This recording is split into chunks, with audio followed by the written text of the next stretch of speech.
السلام علیکم ورحمۃ اللہ وبرکاتہ نحمده ونصلی علی رسوله الکریم اما بعد فاعوذ باللہ من الشیطان الرجیم بسم اللہ الرحمن الرحیم رب اشرح لی صدری ویسر لی امری واحلل عقدۃ من لسانی یفقہوا قولی۔ ہماری آج کی گفتگو کا موضوع ہے روزہ اور صبر۔ صبر عربی زبان کا لفظ ہے جس کا لغوی مطلب ہوتا ہے رک جانا یا روک لینا، تنگی اور بے قراری کی حالت میں اپنے نفس کو عقل اور شریعت دونوں یا ان میں سے کسی ایک کے تقاضے کے مطابق روک لینا، ثابت قدم رہنا۔ انسان کی زندگی میں یہ صفت نہایت اہم کردار ادا کرتی ہے۔ حقیقت میں انسانی زندگی خوشی اور غم دونوں کا مجموعہ ہے۔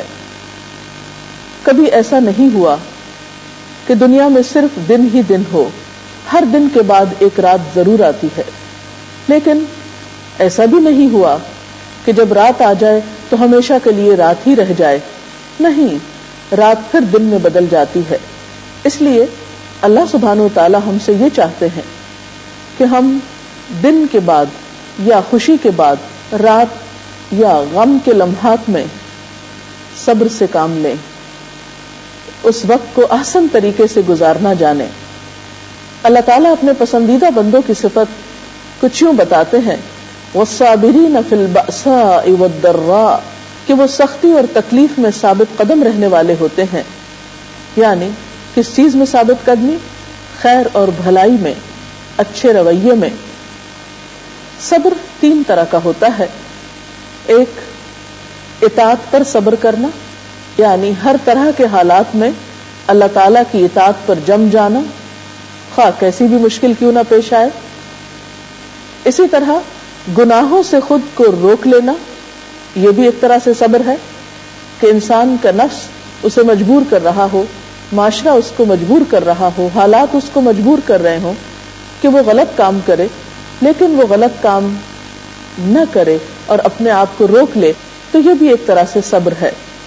اسی طرح صبر کی ایک تیسری قسم یہ ہے کہ جب غیر موافق حالات زندگی میں آئیں، پریشانیاں اور دکھ، خوف اور غم کی کیفیت ہو، تو اس میں بھی انسان منفی رویوں سے بچے، مثبت رویہ اختیار کرے اور اپنے آپ کو خیر اور بھلائی پر روکے رکھے۔ رمضان المبارک کے بارے میں نبی صلی اللہ علیہ وسلم نے فرمایا، وَهُوَ شَهْرُ الصَّبْرِ، کہ یہ صبر کا مہینہ ہے۔ اور اگر ہم رمضان کے معمولات کو دیکھیں، اس کی روٹین کو دیکھیں، تو آپ دیکھیں گے کہ صبح سے شام تک صبر ہی کی پریکٹس ہو رہی ہوتی ہے یا صبر ہی کی تربیت ہو رہی ہوتی ہے۔ اس وقت اٹھنے کو کہا جاتا ہے جب اٹھنے کو دل نہیں چاہتا، اس وقت کھانے کو کہا جاتا ہے جب کھانے کو دل نہیں چاہتا، اس وقت کھانے سے روکا جاتا ہے جب کھانے کو جی چاہتا ہے، اس وقت سونے سے روکا جاتا ہے جب سونے کو جی چاہتا ہے۔ گویا صبح کا جاگنا، سحری کرنا، دن میں کچھ نہ کھانا پینا، رات کو نماز میں کھڑے رہنا، یہ سب کام وہی کر سکتا ہے جس شخص کے اندر صبر ہو، جو اپنے آپ کو ایک ڈسپلن میں رکھ سکتا ہو۔ رمضان المبارک کے 30 دن یا 29 دن انسان جب ہر روز اس تربیت سے گزرتا ہے تو صبر کا مادہ کسی نہ کسی درجے میں انسان کے اندر آ ہی جاتا ہے، جو اسے زندگی کے باقی دنوں میں بہت مددگار ہوتا ہے۔ قرآن پاک میں اللہ سبحانہ وتعالی فرماتے ہیں، وَلَنَبْلُوَنَّكُمْ بِشَيْءٍ مِّنَ الْخَوْفِ وَالْجُوعِ، اور البتہ ہم ضرور آزمائش کریں گے تمہاری ساتھ کسی بھی چیز کے خوف میں سے اور بھوک میں سے، وَنَقْصٍ مِّنَ الْأَمْوَالِ وَالْأَنفُسِ وَالثَّمَرَاتِ، اور مال اور جانوں اور پھلوں کی کمی میں سے، وَبَشِّرِ الصَّابِرِينَ، اور خوشخبری دے دو صبر کرنے والوں کو، الَّذِينَ إِذَا أَصَابَتْهُمْ مُصِيبَةٌ، کہ جب ان پر کوئی مصیبت آتی ہے، قَالُوا إِنَّا لِلَّهِ وَإِنَّا إِلَيْهِ رَاجِعُونَ، وہ کہتے ہیں کہ بے شک ہم اللہ کے لیے ہیں اور اسی کی طرف لوٹ کر جانے والے ہیں۔ أُولَئِكَ عَلَيْهِمْ صَلَوَاتٌ مِّن رَّبِّهِمْ وَرَحْمَةٌ وَأُولَئِكَ هُمُ الْمُهْتَدُونَ، ایسے ہی لوگوں پر ان کے رب کی طرف سے نوازشیں ہیں اور رحمت ہے، اور یہی لوگ ہدایت یافتہ ہیں۔ گویا صبر کرنے والے ہی دراصل ہدایت یافتہ لوگ ہیں. اس لیے ہم سب کے لیے ضروری ہے کہ زندگی میں پہنچنے والے دکھ تکلیف غم پر صبر کرنا جانے، اور رمضان ایک بہترین موقع ہے خود میں صبر پیدا کرنے کا. حالات ہمیشہ بدلتے رہتے ہیں. آپ دن کے بھی مختلف حصوں کو دیکھیں، صبح کا وقت دوپہر سے اور دوپہر کا شام سے مختلف ہوتا ہے. اللہ تعالی کا منشا یہی ہے، اس کی حکمت یہی ہے کہ کائنات مسلسل حرکت میں رہے، تبدیلی کے عمل سے گزرتی رہے. خود انسان کی موت اور زندگی یہ سب بھی ایک آزمائش ہے. ان آزمائشوں میں صحیح رویہ اختیار کرنا اور صبر سے کام لینا انسان کو اللہ تعالیٰ کا محبوب بنا دیتا ہے.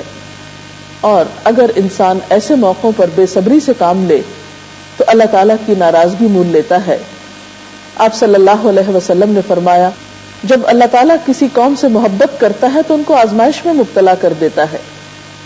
جو اس کی اس آزمائش پر راضی ہو گیا اللہ تعالیٰ بھی اس سے راضی ہو گیا، اور جو اس وقت ناراض ہوا تو اللہ تعالیٰ بھی اس سے ناراض ہو جاتا ہے.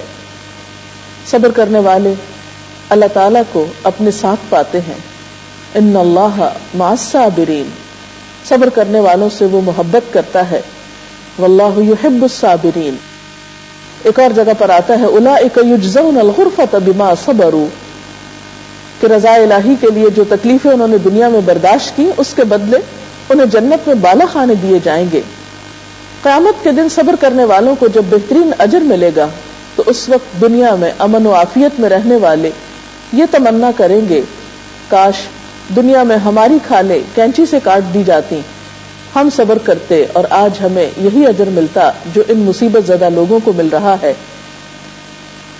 صبر نہ کرنے پر انسان اپنے حالات کو بدل نہیں سکتا.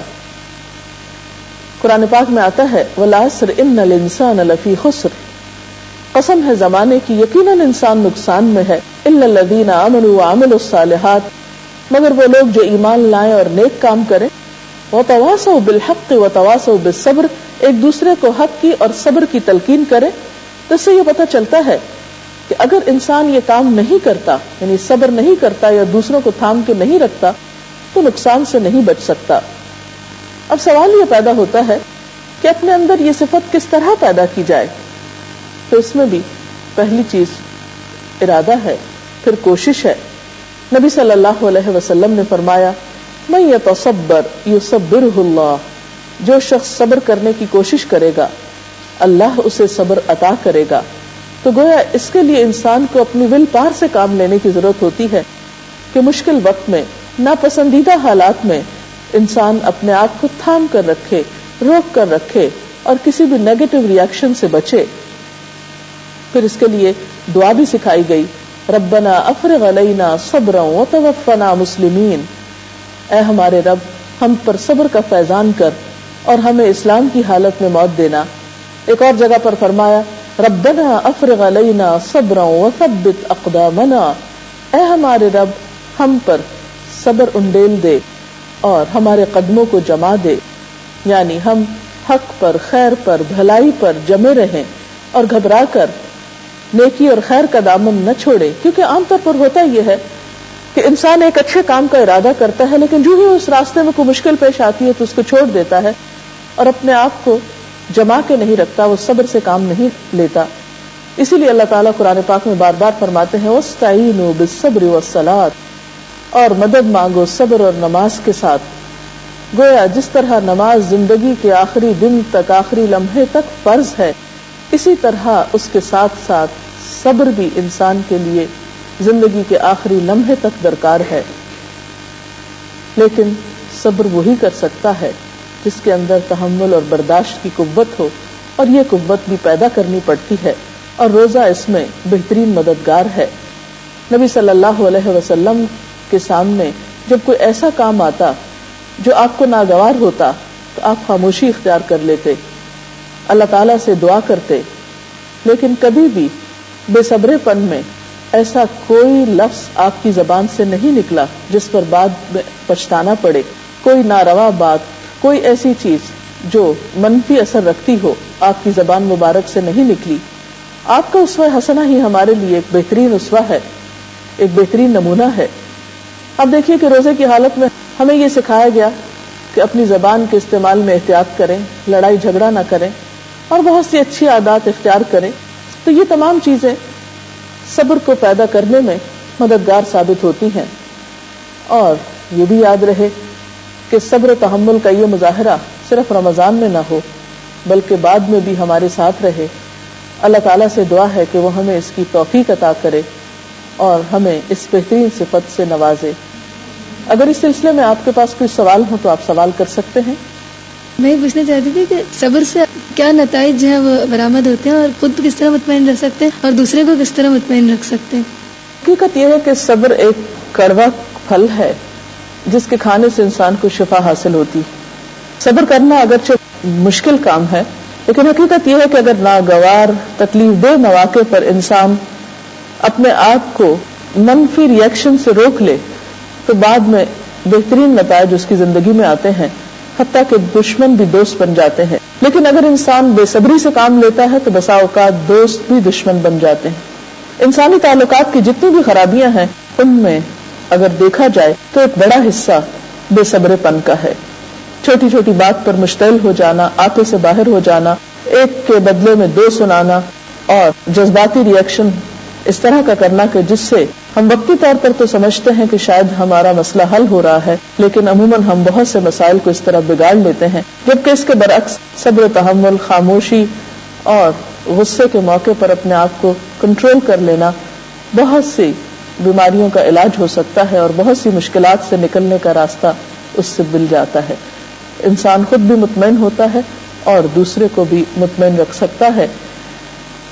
اس کے برعکس اگر انسان غلط زبان استعمال کرتا ہے یا دوسرے پر زیادتی کر جاتا ہے تو کبھی بھی اس کا دل سکون میں نہیں ہو سکتا، اگرچہ وقتی طور پر یہ عمل اس کو کتنا ہی خوشنما کیوں نہ محسوس ہو۔